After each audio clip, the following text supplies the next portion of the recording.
بسم اللہ الرحمن الرحیم۔ آج ہم جماعت سوم کی درسی کتاب کے صفحہ نمبر 9 پر موجود حمد کے سوالات کے جواب پڑھیں گے۔ ہمارا سب سے پہلا سوال ہے، حمد اور نعت میں کیا فرق ہے؟ آپ کو نوٹس کی شکل میں یہ سوال اور ان کے جواب لکھوا دیے گئے ہیں۔ یہاں پہ وہی سوال لکھے ہوئے ہیں، حمد اور نعت میں کیا فرق ہے؟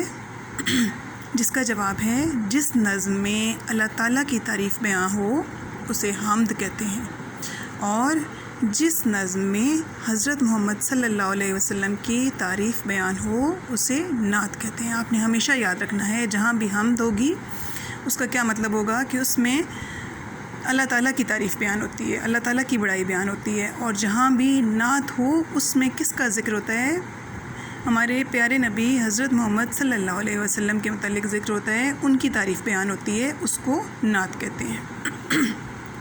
ٹھیک ہے، ہمارا دوسرا سوال ہے، حمد میں ریتلے میدانوں کا ذکر ہے، بناوٹ کے لحاظ سے زمین کی اور کون سی اقسام ہیں؟ اس کا جواب ہے، زمین کی درج ذیل اقسام ہیں، 3 اقسام لکھی گئی ہیں۔ پہلی ہے میدان، دوسری پہاڑ، اور تیسری صحرا۔ اگر آپ زمین پر نظر دوڑائیں، کہیں آپ سفر کریں تو آپ کو مختلف قسم کی زمین نظر آتی ہے۔ کہیں میدانی علاقہ ہوتا ہے جہاں پہ بالکل سیدھی زمین ہوتی ہے، کہیں پہ پہاڑ ہوتے ہیں، اس کو پہاڑی علاقہ کہتے ہیں، اور جہاں پہ ریتلا میدان ہو، ریت ہی ریت ہو، اس کو ریگستان یا صحرا کہتے ہیں۔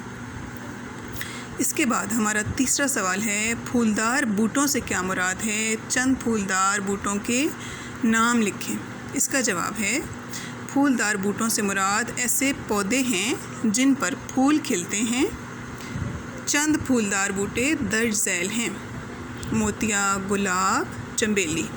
بوٹے کہتے ہیں پودوں کو، اور پھولدار ایسے پودے جن پر پھول لگتے ہوں۔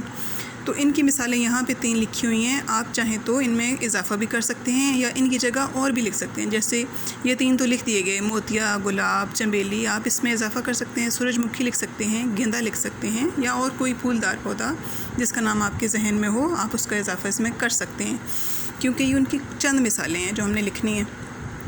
اس کے بعد ہمارا آخری سوال ہے کہ آخری شعر کی نثر لکھیں۔ نثر جو ہوتی ہے وہ شعر کو سادہ الفاظ میں لکھنا ہوتا ہے۔ ہمارا آخری شعر تھا،